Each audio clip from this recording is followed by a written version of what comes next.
You're a Roman guard standing outside a sealed stone chamber in Alexandria.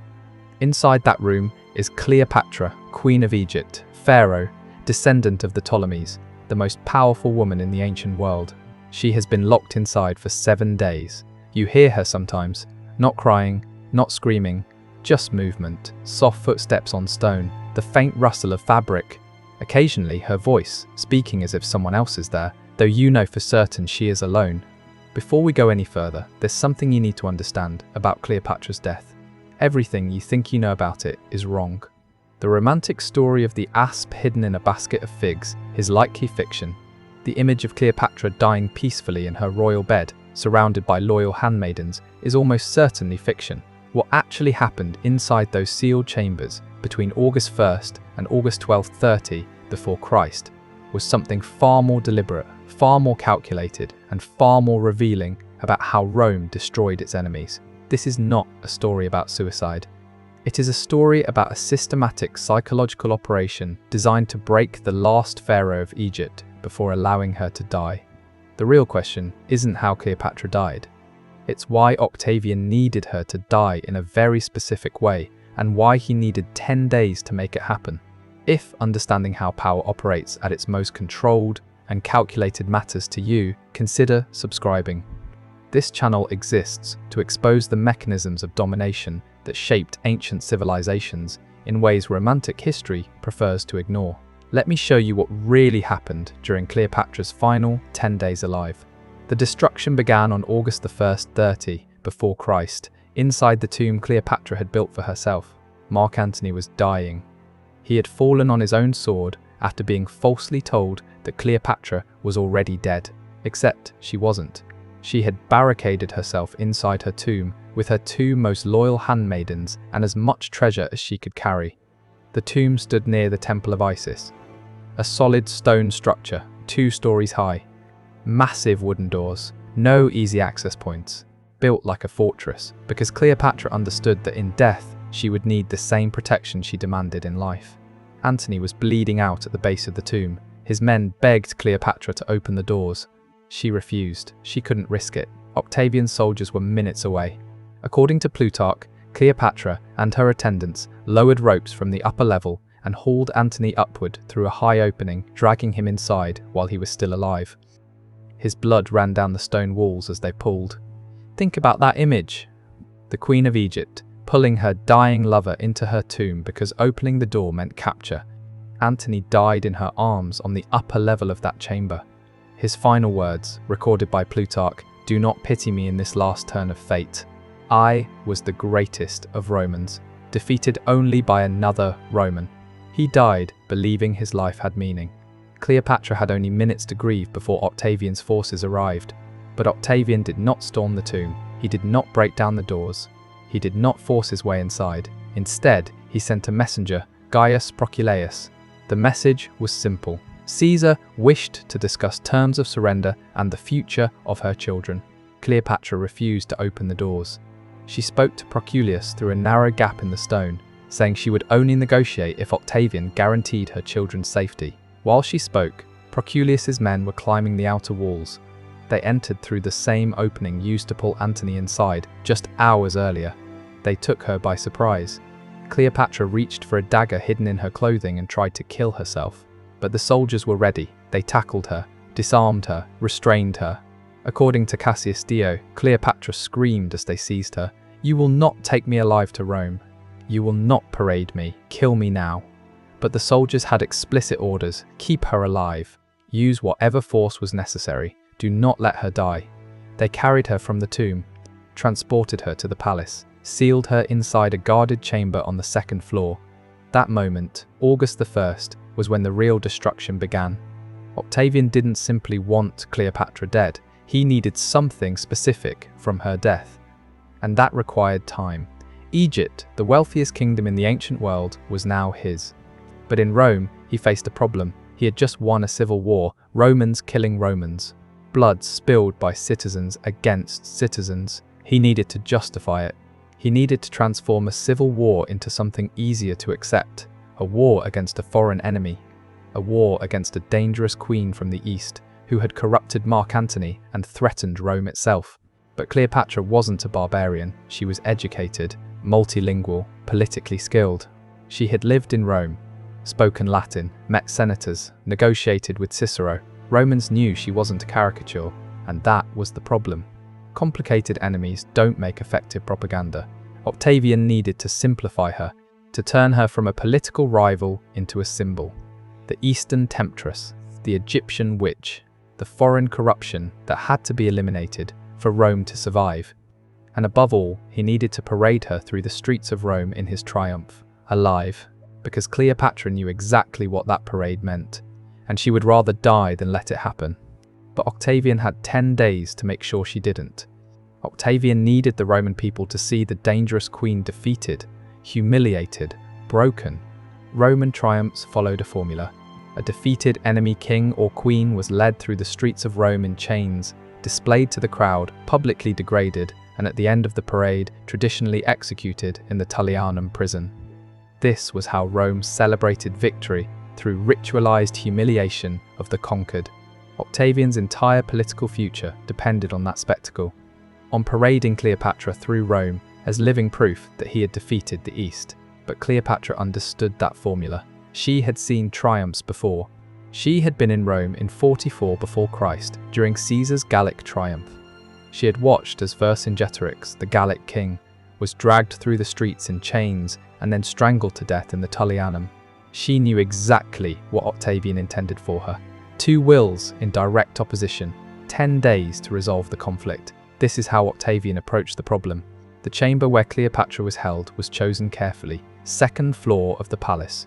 One door, one small window, too narrow for a person to pass through. Guards stationed outside day and night.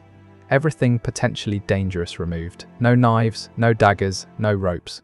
No sharp objects of any kind. According to Plutarch, they even searched her clothing and hair every single day, checked for hidden weapons, checked for poison, checked for anything she might use to kill herself. Cleopatra was stripped of everything except basic clothing and placed alone in an empty stone room. But Octavian's strategy went beyond confinement. He didn't just need to prevent her from dying. He needed to break her desire to die. Think about the psychology. Cleopatra wanted death because death meant dignity. Death meant control. Death meant Octavian could never parade her through Rome, so Octavian had to reverse that instinct. He had to make her want to live. And to do that, he used the one thing she could not surrender: her children. Cleopatra had 4 children. Caesarion, her son with Julius Caesar, was 17. The younger 3 twins, Alexander Helios and Cleopatra Selene, both 10, and the youngest, Ptolemy, just 6, were Mark Antony's. Octavian's men separated them from their mother immediately, moved them to different parts of the palace, kept them under guard. On August 2nd, the day after Cleopatra's capture, Octavian sent another messenger. Not Proculius this time, but Gaius Cornelius Gallus, poet, soldier, diplomat. The message was precise, controlled, elegant in its cruelty. Caesar wishes you to know that your children are being well cared for. Their future depends entirely on your cooperation. Should anything happen to you, Caesar cannot guarantee their safety. Caesarion, in particular, is in a very delicate position. Cleopatra understood immediately. Caesarion was Julius Caesar's biological son. That alone made him a threat to Octavian, whose authority rested on being Caesar's adopted heir. If Cleopatra died, Caesarion would be unprotected. He would be killed. But if Cleopatra lived, if she cooperated, if she submitted, if she allowed herself to be used, then maybe Caesarion would survive. Maybe all of her children would. This was the trap. Octavian gave Cleopatra a reason to live that directly contradicted her reason to die. Her dignity demanded death. Her children demanded survival. For the next 10 days, Cleopatra existed inside that impossible choice. The space between dignity and motherhood. On August 3rd, the pressure escalated. Octavian sent architects to her chamber. They arrived with measuring rods, marked ropes, wax tablets for notes. They measured her height, her approximate weight, the dimensions of her body. According to Plutarch, based on testimony from one of Cleopatra's surviving handmaidens, the queen asked what they were doing. Preparing for Caesar's triumph, one of the architects replied. The display must be properly constructed to accommodate you. Think about the impact of that moment. They were measuring her like an object, like furniture, like a figure to be built into a structure. They weren't just collecting measurements, they were delivering a message. This is happening. You are going to Rome. We are building the cage now. And they returned the next day, August 4th, then August 5th, then August 6th. Each day, more measurements, more questions. What clothing would she wear? What jewelry would Roman audiences recognize? Whether she would be in chains or simply restrained. They discussed it in front of her, debated details, the presentation, the visual effect. They spoke about her humiliation as if it were an artistic project. This was not planning. This was conditioning. Every day the architects returned, death became more appealing. But every day, Octavian balanced that pull with another message. Reports about her children. Caesarion asked after you today. He's worried. He needs his mother. Pull her toward death with the horror of the triumph. Pull her back toward life with fear for her children, and trap her between the two. Cleopatra was alone in that chamber. Her two handmaidens, who had been with her in the tomb, Iraz and Charmian, were kept in separate rooms. She could hear them sometimes, their voices carrying faintly through the stone, but she was not allowed to speak to them. No one to talk to, no one to plan with, no one to share the weight of the impossible choice she was being forced to make.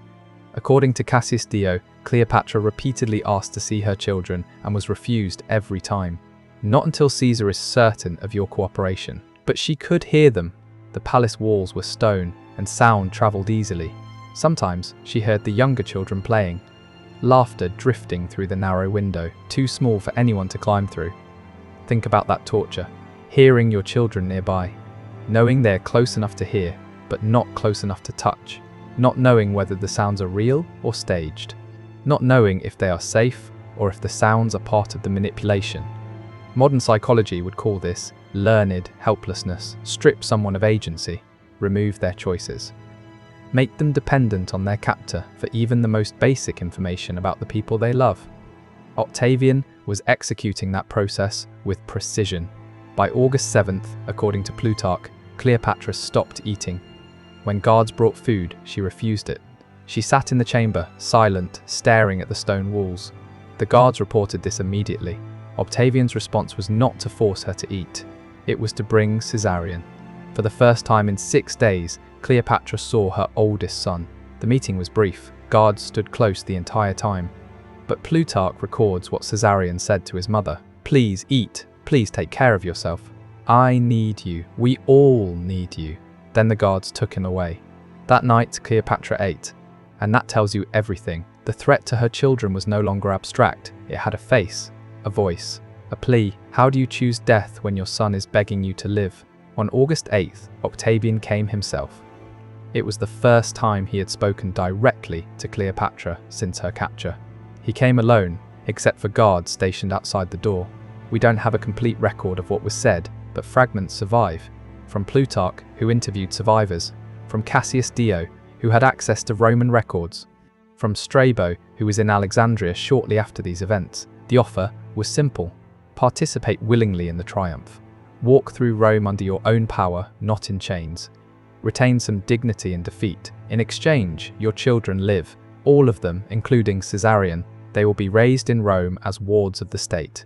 Educated, protected, given futures, refuse. And Caesarion dies the day you die.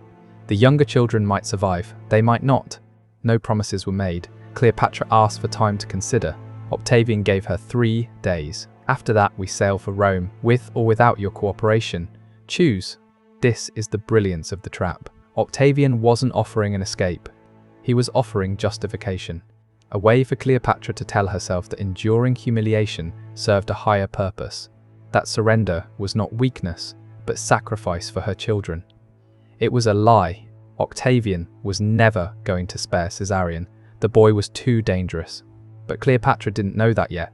For 3 days, she lived suspended between hope and despair. Then, on August 11th, 30 before Christ, something changed. We don't know exactly what happened. The sources are unclear, fragmented, but something made Cleopatra understand the truth. Maybe she overheard guards speaking. Maybe someone loyal to her managed to pass a message. Maybe she simply understood Octavian well enough to see through the performance. However it happened, by August 11th, Cleopatra knew. Caesarion was going to die. The negotiations were theatre, the promises were hollow, cooperation would change nothing. Octavian intended to kill her son, regardless of what she chose. According to Plutarch, Cleopatra then requested permission to visit Antony's tomb. She said she wished to make offerings, to honor his memory before the journey to Rome. It was a reasonable request, and Octavian granted it. She was taken to the tomb under heavy guard, allowed inside for 1 hour. The soldiers watched as she made offerings, watched her pray, watched her pour libations over the place where Antony had died. They did not see her palm the small clay vial hidden within the tomb's wall. They did not notice her slip it into her clothing. When she was returned to her chamber, Cleopatra asked for a meal. She specifically requested figs, fresh figs from the market. The guards inspected the basket carefully. They looked for hidden weapons, poison, anything dangerous. They saw only fruit. They let it through. This is where the story of the snake enters. The popular version claims Cleopatra hid an asp, an Egyptian cobra, inside the basket of figs. It's dramatic, symbolic. The cobra was associated with Egyptian royalty, but several ancient historians, including Strabo, doubted that account. The timeline doesn't align. The symptoms recorded don't clearly match cobra venom, and snakes are notoriously unreliable as methods of suicide. What makes more sense, based on the evidence, is that Cleopatra had obtained poison earlier, that she hid it in Antony's tomb during the days she was barricaded there, and that she retrieved it during her final visit. What happened next would end the 10 days, and decide whether Cleopatra died broken or in control. The exact method matters less than what happened next. August 12th, 30 before Christ. Early morning. The guards outside Cleopatra's chamber heard nothing unusual. No screams, no struggle, just silence. Around the 3rd hour, they opened the door to bring her breakfast. Cleopatra was dead. She lay on a golden couch, dressed in royal regalia. Her 2 handmaidens were with her. Iris was already dead at the foot of the couch. Charmian was still alive, using her remaining strength to straighten the diadem on Cleopatra's head. According to Plutarch, one of the guards asked her, "Was this well done?" Charmian replied, "Extremely well-fitting for a descendant of so many kings." Then she died. Cleopatra was 39 years old. This was not a suicide born of despair. It was a final act of control. For 10 days, Octavian had tried to break her, tried to make her choose life so he could parade her through Rome, tried to use her love for her children to force her to surrender her dignity. Her death was her refusal. Her final message: "You can take my kingdom, you can destroy my line, but you cannot take my choice. You cannot parade me, you cannot have that victory." She died on her own terms, dressed as a queen, surrounded by the symbols of power Octavian had worked so carefully to strip away. But here is the final cruelty. Octavian won anyway. He could not parade the real Cleopatra, so he built a substitute. A statue, an effigy. During his triumph in Rome, a massive image of Cleopatra, with a snake attached to her arm, was carried through the streets. The Roman crowd saw Cleopatra in Octavian's triumph, saw her defeated, saw her reduced to the image he wanted them to remember. The propaganda worked. The version of Cleopatra as the exotic Egyptian seductress who died by snakebite became the story that survived for 2,000 years. And Caesarion, the child Cleopatra died believing she might save, was murdered 3 weeks later. Octavian sent assassins to intercept him as he fled toward India. Julius Caesar's only biological son, 17 years old, was killed on the road in the Egyptian desert. The younger children survived. They were paraded in Octavian's triumph in place of their mother. Raised in Rome as wards of Octavian's sister, watched closely, given limited futures, never allowed to return to Egypt. Cleopatra died believing her sacrifice might protect them, believing that choosing the manner of her death over participation in Octavian's spectacle was an act of dignity. In reality, Octavian got everything he wanted: the propaganda victory, the elimination of rivals, the conquest of Egypt, control of the story. Cleopatra's death brought nothing except the way she died. And that is what those 10 days reveal about power at its most systematic. Octavian didn't just want to defeat Cleopatra. He wanted to dismantle her psychologically first, to turn her love for her children into a weapon against her will to die with dignity, to construct an impossible choice, dignity or children, and force her to live inside it. to measure her for humiliation, to show her exactly what awaited her in Rome, to offer false hope that cooperation might save what mattered most. It was a machine, every element calculated, every pressure point identified, every moment designed to strip her of agency until surrender felt rational. And when it didn't work, when Cleopatra chose death anyway, Octavian simply paraded an image instead. That is real power. Not the ability to kill, but the ability to control the narrative even when your enemy denies you. If this exposed something unsettling about how ancient power functioned, how defeating enemies wasn't enough, they had to be broken first, subscribe and turn on notifications. We'll continue uncovering how systematic destruction shaped the ancient world. Leave a comment with your thoughts on whether Cleopatra's final choice was a victory, a defeat, or both. Stand in Alexandria today. The tomb where Cleopatra died is gone. The palace where she spent her last 10 days lies underwater, lost to earthquakes and time. All that remains are the stories and the question. She chose death over humiliation. Yet her image was paraded anyway. She died to protect her children. Yet Caesarion was killed. She controlled the manner of her death, but not the story that followed. Those 10 days between August the 1st and August 12th reveal something essential about power and agency. Sometimes the only choice left is how you lose. Sometimes dignity costs everything and buys nothing except the knowledge that the choice was still yours. Cleopatra died a queen, alone in a sealed stone room, accompanied only by 2 loyal handmaidens. She failed to save her kingdom, failed to save her children, succeeded only in denying Octavian the satisfaction of parading her living body through Rome. Whether that was enough, whether it mattered, is the question that echoes across 2,000 years. Remember those 10 days. Remember what Octavian built. A psychological machine designed to break the last pharaoh of Egypt before her death. Remember how close it came to working. And remember why Cleopatra chose death anyway. Not because it saved anything, but because it was the only choice Octavian could not take from her. That is what her final days were. Not romance, not legend, just the systematic destruction of agency and one woman's refusal to let it be complete.